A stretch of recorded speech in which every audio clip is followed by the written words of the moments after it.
em questão daquilo que a Rússia tem repetido que não vai passar. São linhas vermelhas, na verdade. Não, quer dizer, Zelensky não pode, e já disse que não ia fazer, não pode ceder o território que a Rússia não capturou militarmente.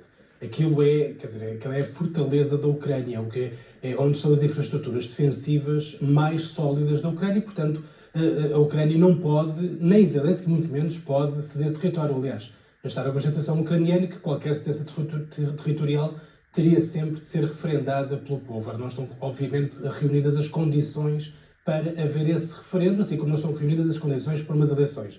Seria preciso, por exemplo, escutar os soldados, a população em territórios ocupados, a população que saiu do país, a população deslocada mesmo internamente, tudo isso torna impraticável. Mas mesmo que isso se fizesse, mesmo que houvesse condições de paz, um cessar-fogo, fosse o que fosse, para haver esse referendo, quer dizer, os ucranianos têm dito repetidamente em sondagens que não são a favor de ceder território. Ainda agora saiu ontem, aliás, uma sondagem que diz que 75%, portanto 3 em cada 4 ucranianos, são contra a cedência de território. E eu devo sublinhar que isto é o fim de 4 anos de guerra intensa sobre os ucranianos. Mas, Luís, quando ouvimos Zelensky a dizer que parte daquilo que foi acordado em Berlim pode ser destrutivo para a Ucrânia, ele está a falar precisamente dessa questão da cedência de território e não das questões de garantias de segurança?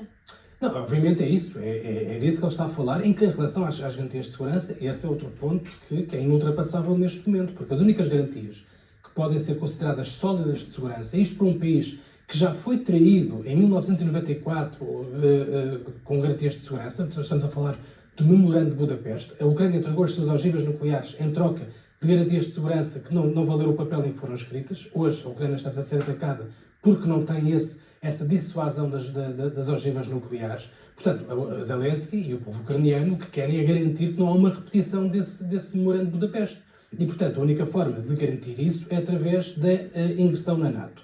Ora, como isso está fora de questão, o que Zelensky agora está a dizer é, muito bem, se não querem que entremos na NATO, até porque há lá forças de bloqueio, nomeadamente a Hungria, que vão sempre vetar a entrada da Ucrânia na NATO, o que nós podemos então fazer é garantir que essas garantias de segurança passam pelo menos pelo Congresso americano, para não voltar a ser uma questão de palavra do Presidente dos Estados Unidos que não tem grande valor. Portanto, se houver essas garantias de segurança, muito bem. A seguir estamos a falar de uma força multinacional, por exemplo, neste território que os Estados Unidos agora estão a tentar vender, este território ainda não ocupado, ou não ocupado pela Rússia no Donbass, enfim, pronto, que é um território que interessa à Rússia, mas que o que Zelensky diz é, muito bem, agora querem vender-nos isto como uma zona económica livre, ou uma zona desmilitarizada. Muito bem, mas se nós sairmos, o que é que lá fica?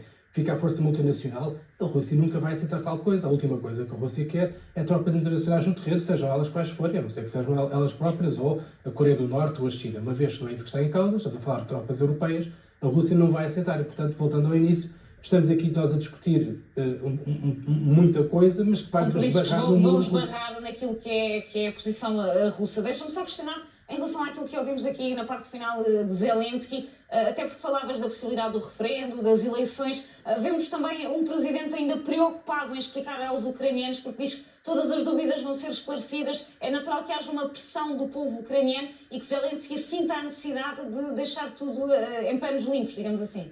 É exatamente isso. Ele sente essa necessidade, não porque é uma pressão por parte dos ucranianos para atingir um cessar-fogo ou uma paz a qualquer custo, porque não é isso que acontece. Os soldados entrevistados na linha da frente têm estado a garantir em várias reportagens, entrevistas, artigos, que se Zelensky decidir ceder território, eles próprios não vão sair da sua fortaleza do Donbass, não vão. Portanto, estamos a falar já de se quisermos, de uma sublevação caso Zelensky o fizesse, e Zelensky sabe disso. Aliás, a mesma sondagem que eu referi há pouco, que dizia que 3 em cada 4 ucranianos não querem ceder território, também diz que 63% dos ucranianos, uma larga maioria, que está disposto a continuar a guerra durante o tempo que for necessário. Portanto, toda esta propaganda russa que diz que os ucranianos querem a paz a todo o custo e querem subjugar-se ao poderio russo, não é verdade. Os ucranianos não vão render-se e não vão sequer deixar que o seu presidente